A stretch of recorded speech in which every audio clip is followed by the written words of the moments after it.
and welcome to the Peelerz podcast, where we discuss the nitty, the gritty, and the pretty side of stripping. Here with your main host, Krilla Kraken, and today I have Lulu Adore. Lulu Adore. You guys are going to consistently see the same people over and over again, and I apologize for not having more of a variety of guests, but people bail too much. No. Yeah, so I just started. If you want more consistent episodes, I'm just going to keep having the same girls because you know what? The banter is on point and I do enjoy it. I also apologize if I'm on my phone. I am trying to get flowers to my friend Milan for her birthday tonight, but no one delivers to the strip club super late at night. Lame. Which is LA. They should. Yeah, they should. It's LA. Things are open all the fucking time. Yeah, I'm sure there is. I just messaged them too late because I'm procrastinating. Buckley, come say hi. Come say hi, and then we have to talk. We have to talk about stuff. Say hi, Rudy. Okay, go away. Go away. Go away. There's a trigger warning on this episode. We are talking about stalking today. Although there is no direct abuse or violence in these stories, they are very scary and touchy. So if this is not something for you, then don't listen. Okay?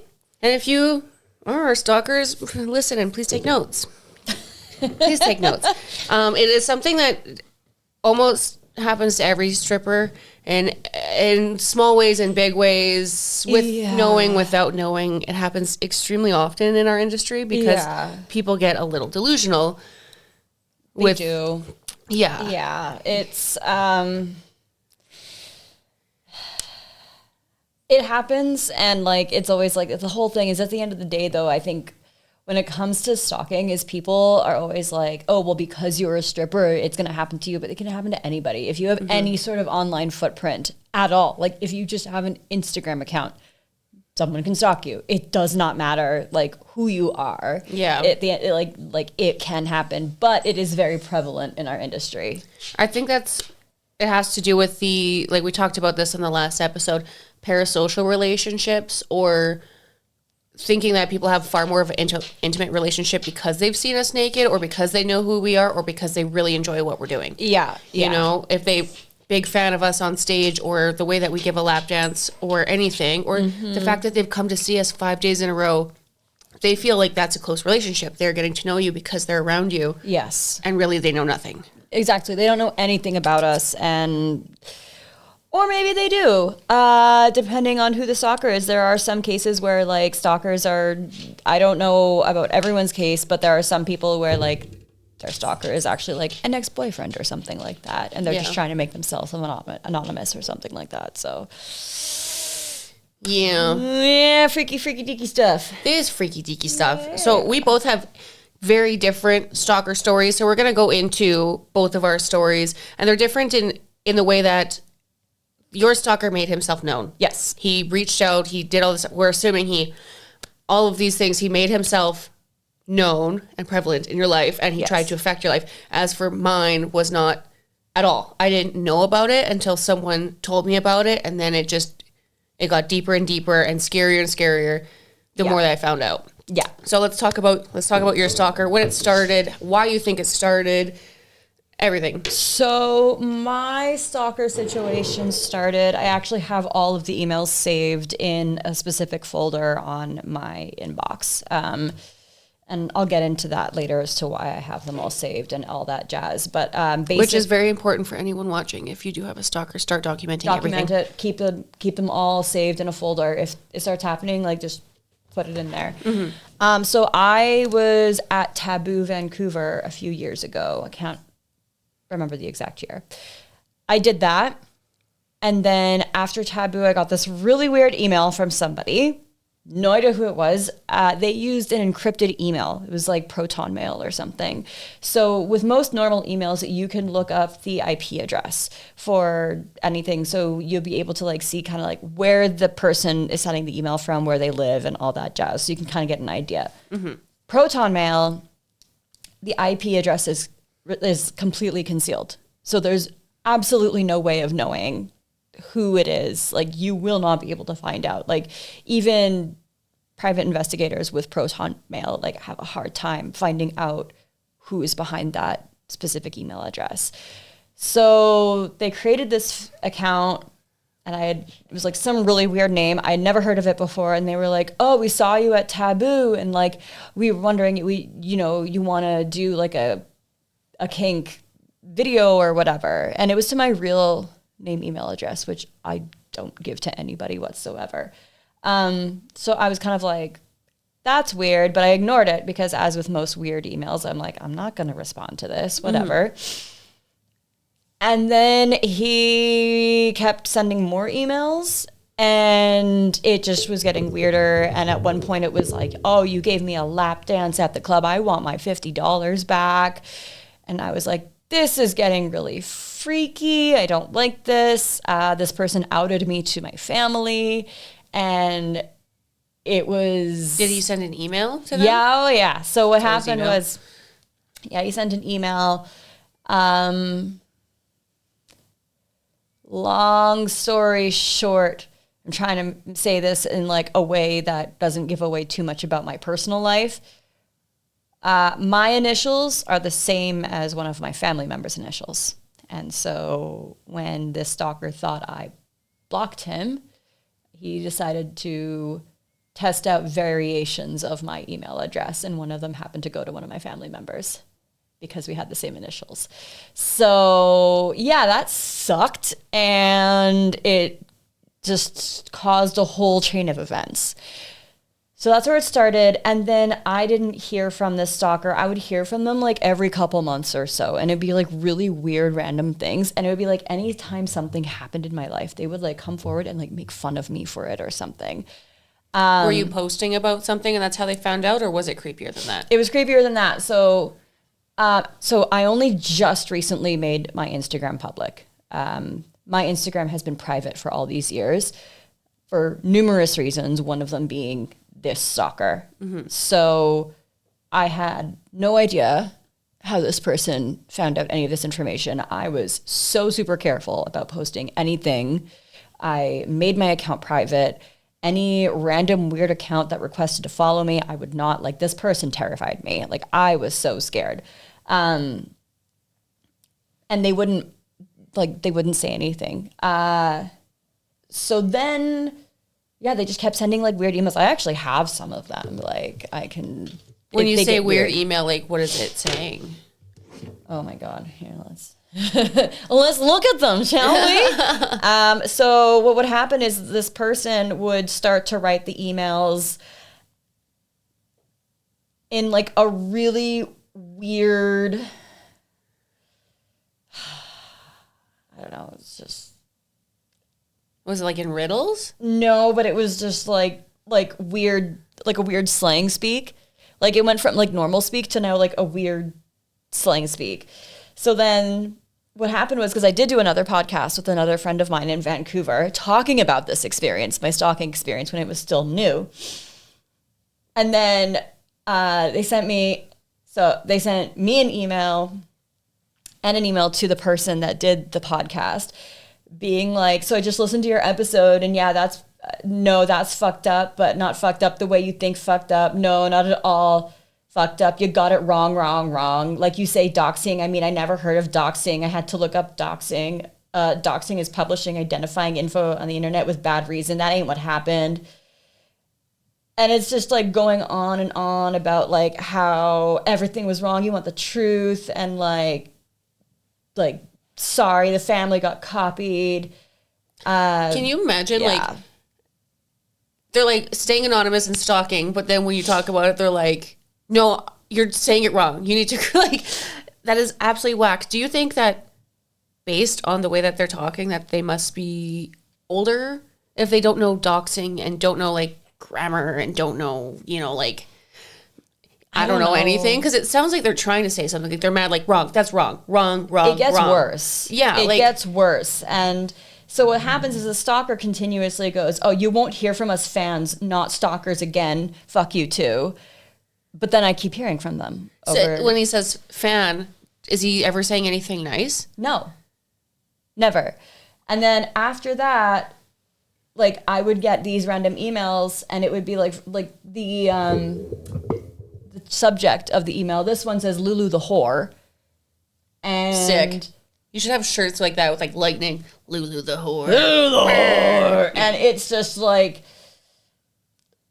OnlyFans stuff being leaked, and like it was really bad. And it got to the point where I started contacting the police because I was like, this is really fucked up. The police were useless in this because this person fully knew what they were doing. They were hiding behind a encrypted email service so that they can't be identified. And the key to this is because they weren't actively threatening me, the police were like, oh, well, we can't do anything. Yes, that's the thing. And like I contacted the police both in Vancouver and Edmonton. And like this person is so fucked up. And like after Miss Nude Canada last year, I was in Ottawa with my bestie, and literally the night before we flew out, I got an email from this person being like, and now they're just like mocking me. They're like, they're like, what was that? And they're like, ha ha ha ha, so you think I forgot about you, don't you? Oh me, oh my, oh no. Don't ya? Yeah. Oh, you silly girl. God. You runs out of Vancouver because you know. You take your fat ass to Edmonton, ha ha ha, girls, you're living so big now. And it gets this whole thing like,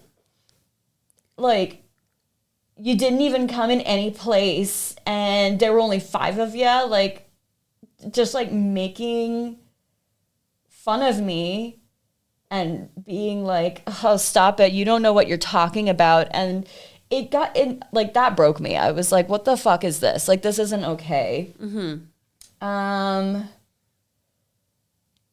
like, then they keep sending follow-up emails being like, and then like they saw my TikToks at one point and they were like, oh, never thought I'd sink so low as to coerce youngins that are so broken following in my footsteps, wondering just what they do and know truth about me, and like screenshotting my fucking TikToks.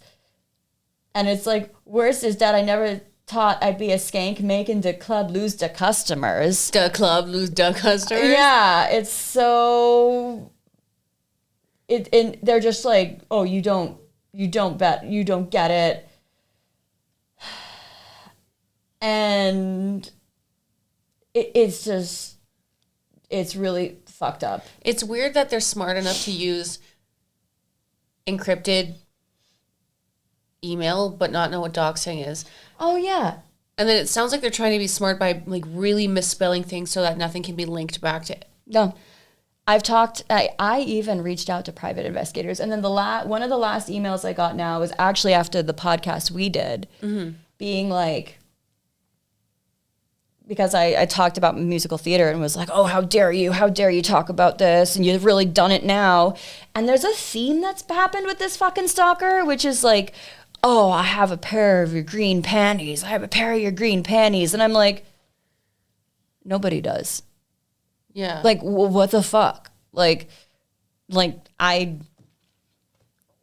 this person is like literally just doing psychological warfare with me. And I guarantee you they're going to listen to this episode and both of us will probably get an email. I was actually just going to say that. I'm like, how much do you bet that we're going to get emails from this? We're absolutely going to get an email. You know what? He probably has some kind of access to your profile and probably seen you in a green outfit and is like, this will fuck with her.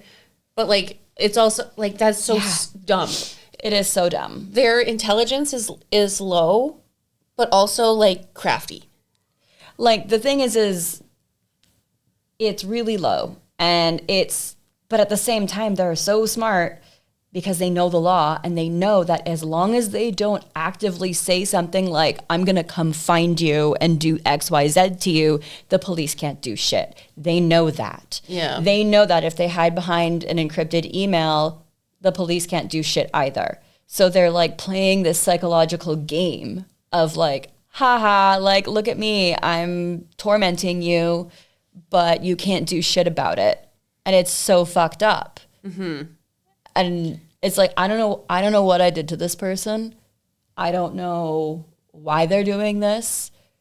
I don't know why they feel like it's okay to do this. They got to be really lonely.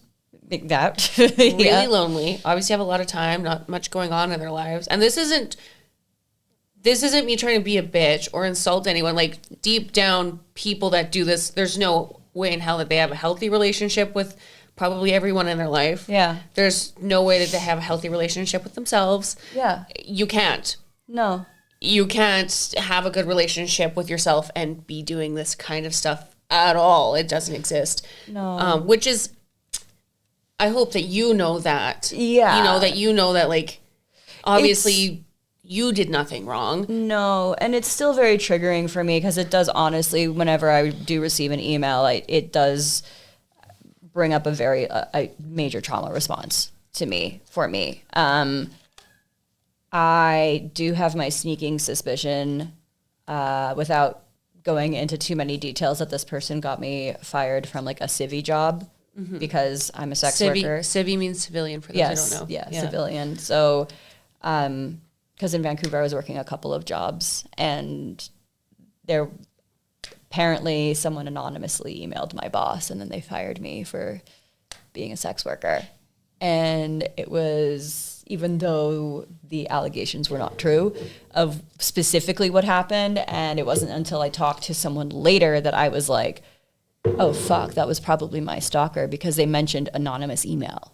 And I was like, that's the stalker. Like, so this person,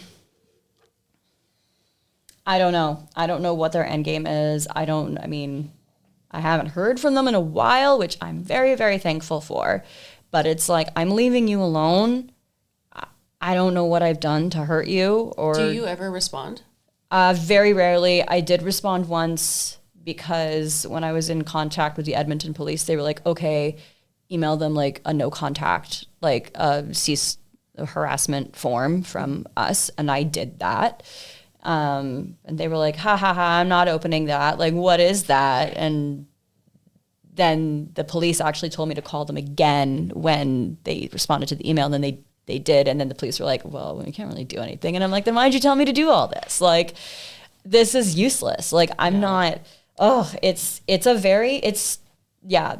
sort of bullshit. 'Cause it's like physically, like physically I'm safe, and physically I know that like no harm will come to me, knock on wood. But it's the psychological warfare, the trauma responses from it, the trauma that continues to build from it every time I get one of those emails. It's like torture. It actually is torture. And it's like, you know what? Good for you. You tortured me, and I hope you're happy. And you consumed a lot of my brain space for that.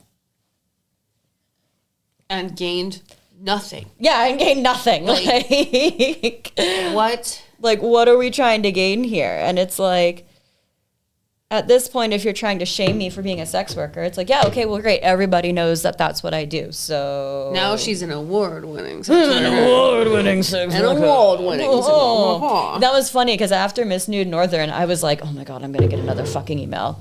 I didn't. And I think it's because I won that one, and there was no fire to make fun of me. How funny would it be if just one email and it just said congrats? That would have been really funny. I've been like, okay.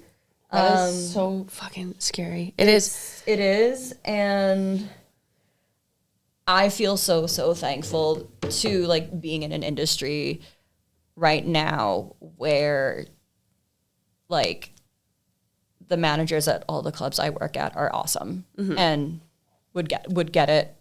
Like, if I come in and I'm like having an off day and I'm like, this is what happened, they definitely be on my side. Like, I feel like that's what I'm thankful for, is like the clubs, like I feel like they have my back when it comes to these things. And I'm sure it's happened to lots of girls. Oh yeah. In the industry. And you know, it's just, yeah, no, it's, not fun. Do not like. Yeah, do not like. No. Ugh. That creepy, crawly feeling, that like invasion, that like you feel violated. So violated. And they didn't technically touch you or do anything to you, but like you, just like. It's so bad. It feels, even though they didn't technically touch you or physically harm you, they are still harming like your soul. And that creates such a rift in you. It also creates that fear of like all of those stories that we've seen on a million murder mysteries. Yeah. And I'm not saying that this person would ever cross that line, or they could, or what they're capable of, but it always starts like this. Exactly. And that's why I was so keen on getting like on with the police. And even one police officer I talked to was like, oh yeah, no, I'm glad that at least you're talking to us, because like, even though there's technically nothing we can really do, at least we have it's on file. Yes.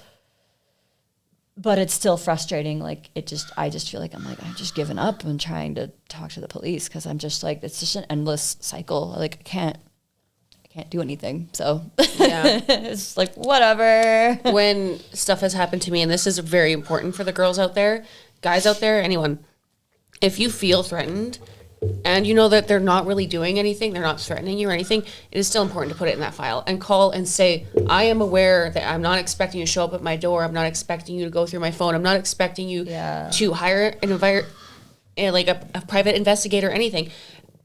Call and have it on file, because if something does happen, there's proof of all of this. They don't just get an offense for one action. They get an offense for everything that they've been doing the entire time, which is so important to do. And I know it's so dehumanizing to be told by someone in a uniform that you're either overreacting, or they're not going to do anything, or it's pointless to call in, because like they do this. They have done it to me. I know they've done it to other women. I don't know your experience, but it happens a lot. They've done it to me, yeah. It's like, they're like, well, you're not actually in any danger. And I'm like, but I don't feel safe. Yeah. And who says you're not? Like, what if he's right outside your fucking door and you don't know? No, exactly. Yeah. Exactly. It's such a fucked up situation. And I'm like, so, yeah, that's my stalker story. And might potentially be something I have to deal with for the rest of my life, but I've had a nice little break from them for the last little bit, so that's nice. Yeah.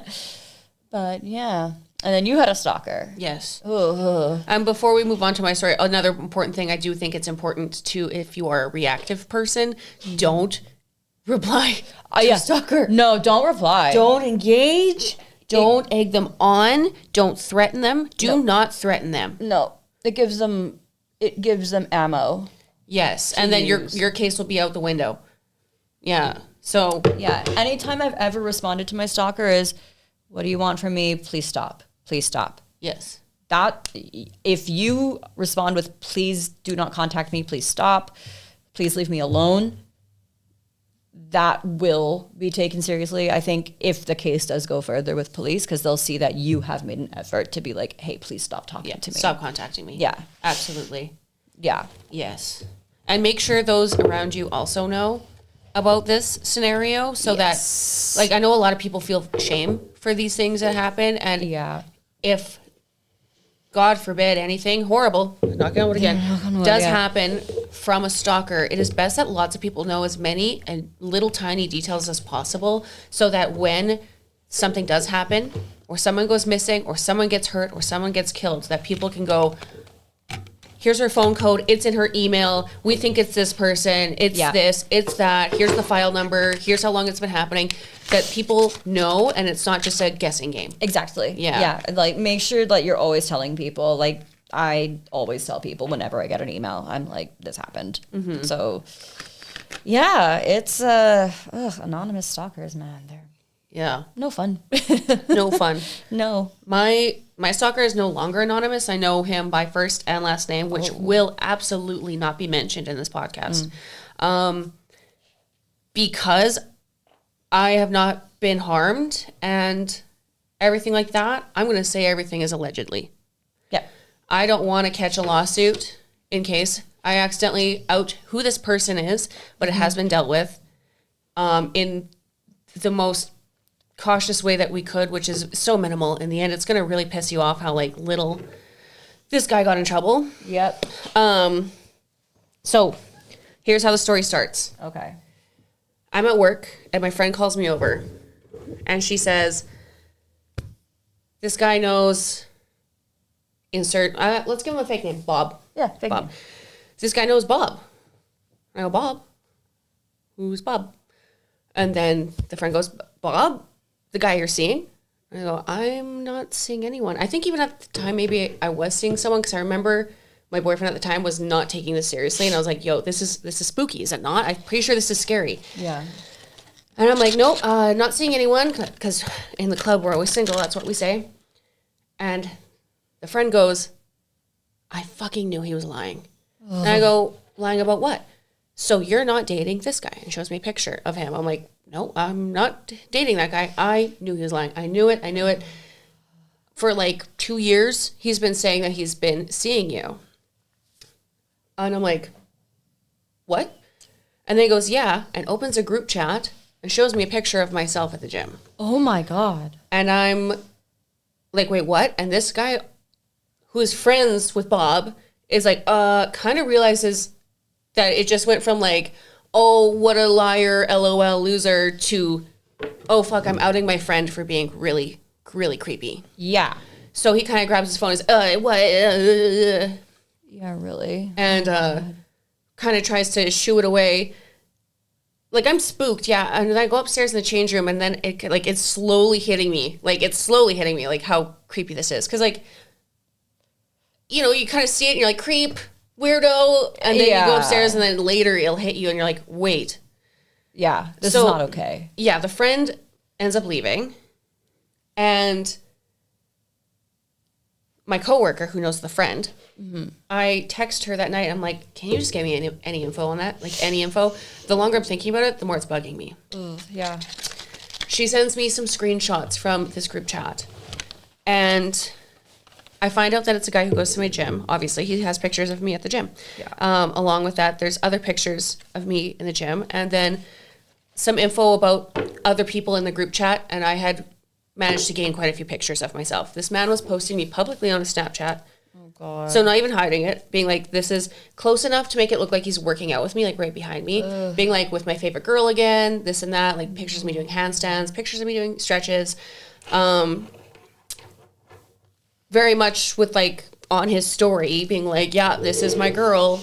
And a few of those screenshots as well of him talking about me. And there was one that was really spooky because he was clarifying that he knew where I worked, that like she's the girl from Shade and blah, blah, blah, blah, blah. And, oh, God. So like he knew a lot about me, like where I go and whatnot. He said in this chat that he always smokes weed with me before I go inside. So that's weird because I did back in the day, used to smoke before I'd go into the gym. I liked being blitzed. So like he had witnessed me or watched me at some point smoke weed. Right. Before I went in. But the fact that he said he does it every day with me seemed like he knew a little bit much about me. But this one really creepy message was like a paragraph long. And he's like, I brought my ex in at the time once or twice maybe to work out with me. And this was a long, angry message being like, she brought, which makes me believe that more than one person in this chat was at the gym because he seemed like he was defending himself that I was with another woman or with another man. Another woman. Oh. So it's basically like she brought this fucking, I'm going to quote it as much as I can remember. She brought this fucking white boy in, swear. We don't talk anymore. Angry. Like she's dating some fucking white boy, repeating it over and over again. Yeah. And he was angry in these messages. And that's when I was like, this is scary because now there is like he is emotional about something. I just want to mention to everyone that to this day I've never spoken a word to this man. I don't know what his voice sounds like at all. God. And what's even creepier to me is that he is a young, and I don't want to give him this credit, but he's a young, attractive man, which made me like, I thought he was gonna be like old and like creepy, you know? So he's young and he's attractive, and like it totally could be believable that this is someone I went on a date with. Yeah. Or dated. I'm gonna have some tea. Yeah. Yeah. I get so worked up about this because it gets so fucking absurd. Oh, and, yeah. Same. Yeah. Yeah. And then it's also how the men around me also handled it was just so gross. Like, don't be that guy. No, don't be that guy. Don't be that guy. If someone says that they're uncomfortable about another man in their life, like, don't brush it off. Believe them. Yeah, especially, like, this is the first and only time this has happened, and still when I tell a story to a man, they're like, well, maybe this, or well, and every guy that handled it had that kind of attitude towards me, except the guy that I did bring to the gym was like, that guy comes near you, it's over kind of thing, you know, like, he would definitely stand on business for sure for me. Yeah. Okay, so after I find out his first and last name, I message him on Instagram. I block him everywhere that I possibly can, and I message him on Instagram so that I can see the scene at the bottom, so that when I seen the scene, I could block him. So I knew that he had seen it. I message him, hey, we have never spoken a word to each other. I am bringing this to the police. I am getting this on file. Never speak to me. Never look at me. Do not talk to me. Yeah. That was it. Yeah. Block. As soon as he reads it, I go with my screenshots to the gym. And I say, this has been happening. Obviously, you're not allowed to take pictures of people. I don't know this man, and he's been saying and doing this. Yeah. From my knowledge, it has been taken care of. He is not there anymore. That is great. That's good. But I did stop going there for like a year and a half because of him. Oh my God. Angry. I'm angry. It gets fucking worse. No. COVID happens. Ugh.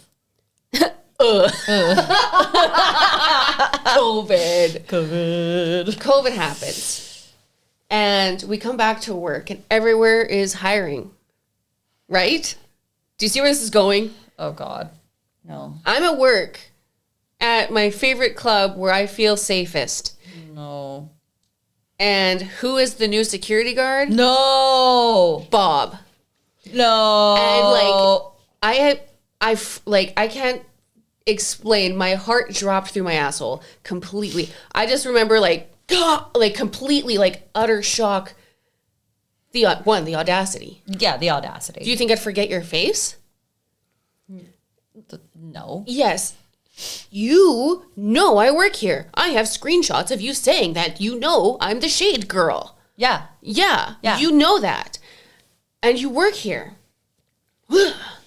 Luckily, he didn't have relations with anyone who worked there. He wasn't friends of a friend or anything, which I feel would make it way worse because then the friend would want to defend him. Mind-boggling that he'd think he could get away with this after making me so unbelievably uncomfortable and unsafe. He comes around the corner and it's him. And I go upstairs and I'm in tears, shaking. And I tell the story to the girls being this guy has been lying about dating me. And then he has a very emotional attachment to it because he got so angry. I'm scared. I don't know what to do. I don't know. I was also really angry with management, which is misplaced anger. Absolutely. I was how could they do this to me? They didn't know. But I was very much how dare my safe place get disrupted like this? How I was just so utterly angry. I think I smoked for the first time in forever. I went out, had a cigarette, and I was just what do I do? I talk with management, of course, and they say basically we're going to get to the bottom of it. We're going to do a little research, but you're never going to see him again. If something like this has happened, you're never going to see him again. We're going to tell him to work the front. He's not going to see your show, and we're going to dismiss him. So I'm okay. I go on stage, and I'm I told everyone, he sees me on stage. If the man who made me so uncomfortable gets to see me fucking naked for free, get paid for it? Yeah. I'm losing it. And I said that. And he did come around the corner. He went looking for something and I freaked out. God damn. Which I got in trouble for. And I still to this day, that makes me so angry that I got in trouble for freaking out on stage. But it was so needed to happen. Yeah. I couldn't just be tee-hee, can you tell him to leave? No, I want this guy to be fucking scared of me. I want him to be scared of my reaction. I want him to know that I am going to react. He needs to know that this is wrong and not just a slap on the wrist. This is fucking wrong. It's so wrong.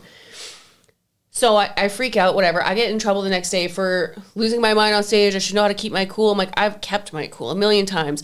That was not a moment that I should have. I think there should have been more of a reaction. The managers did talk to him, and he made it really seem like he only took pictures of me to showcase my impressive skills, my handstands, and my flexibility because he was so impressed by it. So when I talked to the managers, they're he's just really impressed because you do such impressive shit. I was it's weird that he showed you those pictures. I've never seen those pictures. but I have these pictures too. So now that there's these pictures and those pictures, imagine how many other pictures there are. So many. This man shouldn't have that many pictures that he secretly takes of me at the gym. No. That makes me uncomfortable. Yeah. Also, he shouldn't think we're dating. Also, he shouldn't be upset that I have a boyfriend. Also, he said to the managers, I had no idea she worked here. Here's the message where it says she works at Shade. Yeah. He's lying to you. He is lying to you. And they kind of did the whole like, calm down now, calm down now. I'm sure, like, in my head, I'm like, they should have handled it better. I should have also handled it better. I was very upset. Like, I'm going to put it in the ball in both of our courts. I think that in both sides, we could have handled it better. And later on down the road, when I did have the vocabulary to, like, say, like, hey, I didn't feel safe in that moment. Yeah. When the opportunity came along where they did ask me, like, are the girls safe here? I did tell that story, and I did get a good apology for it. Mm-hmm. I appreciate that, but at the time, I was just like, why isn't anyone taking this as serious as it is? Because they didn't know the whole story. They don't know how I feel. They just know this simple, she had pictures taken of her at the gym. And people take pictures of me without my knowledge all the time. I've caught them in airports. I've caught them in the mall. Of course, at work. And my friends have caught people. It's something that happens to me all the time. Look at the freak. Oh, God. So, like, it's not something that's super shocking. So I get, like, they weren't on my level of how scary it actually was. Yeah. And how, like, he's also a good-looking man. So it's just like, why would he do that? That's always everyone's first reaction. Why would he do that if he... Okay, but isn't that like this case with like a lot of serial killers too, where they're like... Yeah! They're like, oh, like, what was it, like Ted fucking Bundy or whatever? Yeah. Same thing. He's like, oh, good-looking guy. No one could do, like, whatever. He couldn't do harm. And look at how many people he killed. Well, look at us. We go around the club and we fart everywhere. And everyone's like, that smell could not come from a pretty girl. It's the same shit. Murderers can be attractive and pretty girls can rip ass. We can rip ass real hard. Yeah. There's just a dramatic difference between the two when it comes to jail time. Yes.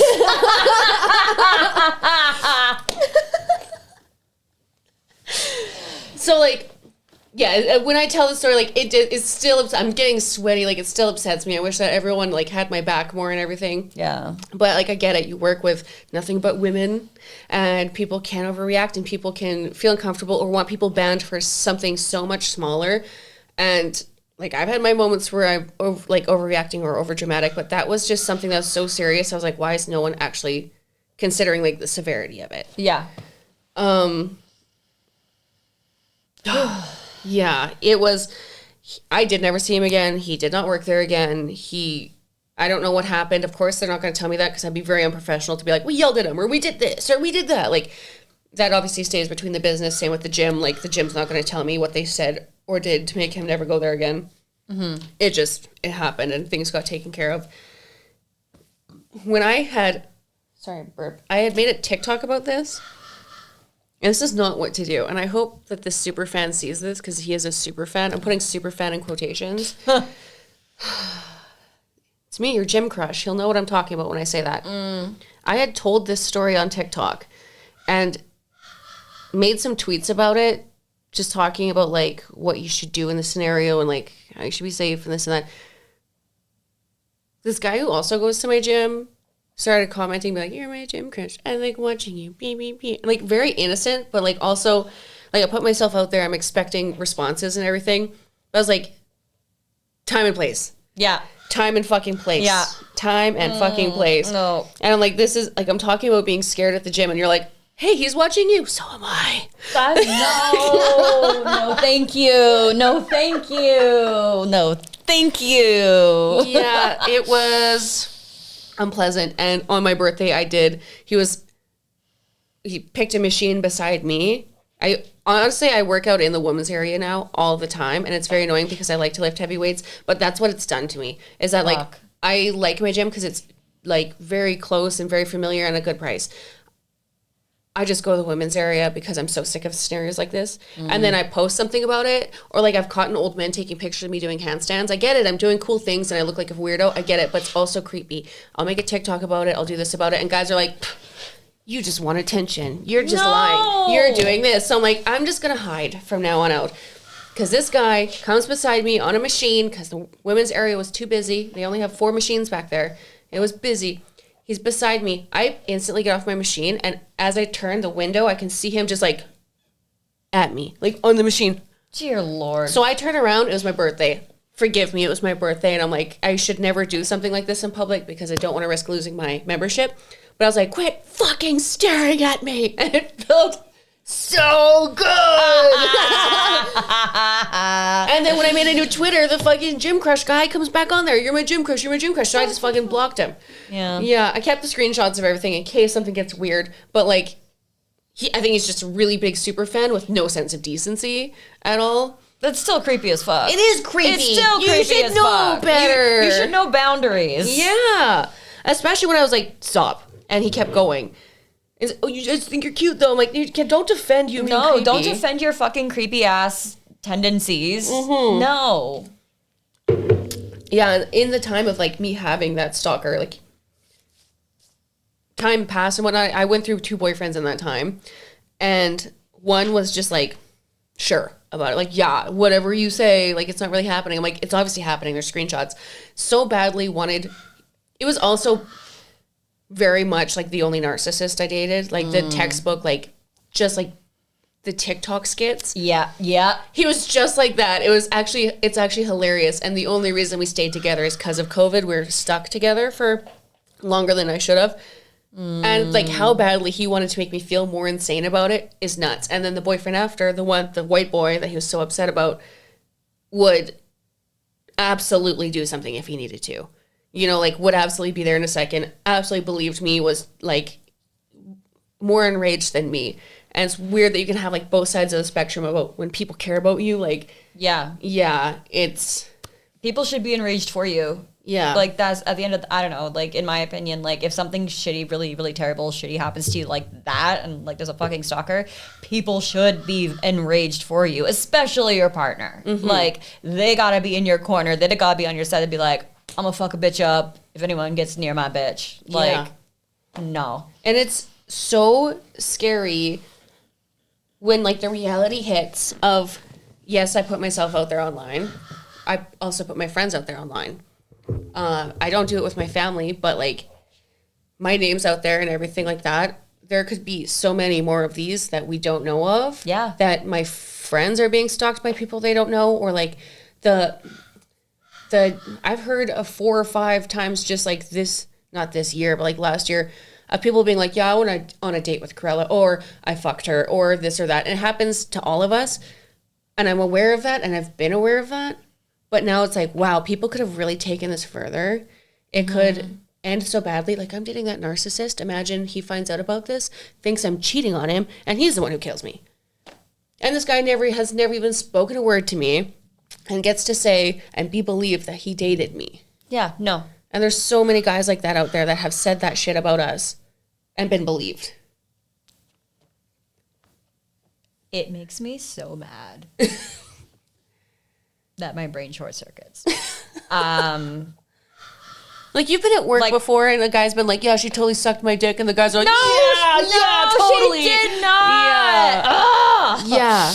And like, guys will, and you know what I think? Truthfully, when guys do that and their friends believe them, I don't think their friends actually believe them. I think that they just want to be like, if I go, yeah, he'll go, yeah, when I lie about something like that. Oh, my God. Yeah. Why are they so stupid? I don't understand. I don't understand. I don't get it. I don't understand.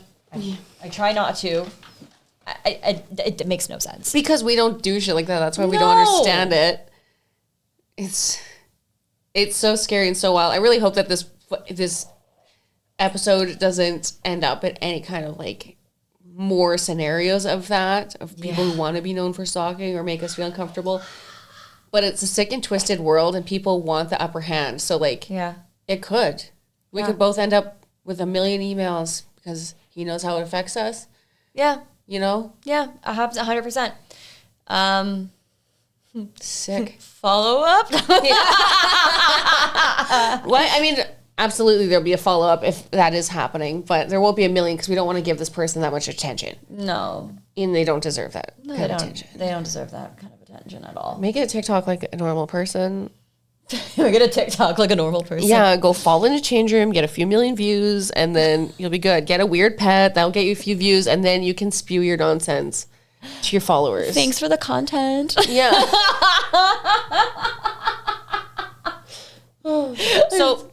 If you had to give someone, a young girl who's going through something similar, some advice on this, what's something you would give them? Your feelings are valid. Do not push them aside and try and tell yourself that, like, well, because nothing's happened to me, I'm okay. It is okay to not be okay. That, honestly, it's okay to feel scared and insecure. Have a really solid group of friends around you who are in your corner, on your side, who will be like, how are you feeling? What's going on? And they get angry for you. And as shitty as it sounds and as terrible as it sounds, and as traumatizing as it can be for some people, call the police and at least have it on record at the very minimum, because you never know what's going to happen, and at least someone's aware of it. Yeah. That's honestly my advice. Get a weapon. What, our farts aren't weapons enough? They could be, that's for sure. I mean, most of us, especially in this economy, we don't live alone. But it is important. Hide a weapon in your home where you know where it is. One that you're good at using, one that you know how to use. Keep it in your bag. Don't fly with it. The TSA will punch you. Get a good weapon. Trust those around you. Give them information. Go to the police and keep everything on record. Oh, yes. Document everything. If you get any emails, have a special little folder dedicated just to that and put all them in there. Yeah. It'll make life a lot easier. Keep them on a hard drive. Yeah. Yeah. And even in the notes app, what you thought, even if you think you run into them, details about what that person looked like and where you seen them. It is a scary place out there for a woman, that's for sure. Yeah. Yeah. Yeah. Now my tummy hurts and we have to go to work. I know, my tummy hurts too. But I think this is one of the best episodes. This has been very therapeutic for me. Yeah, honestly. Yeah. And I didn't cry. Hell yeah. We didn't cry. I was fully expecting myself to cry a little, but I was like, okay, you know what? I did it. I made it through. Yeah. No, we did it. We're going to keep talking about it. And we're not going to let them bug us anymore. No. Gee whiz. Oh, man. Okay, so everyone have a safe and wonderful night. Wear a condom, wear a helmet. Tip your dancers, tip your bartenders, tip your DJ, and tip all the staff. Bye. Bye.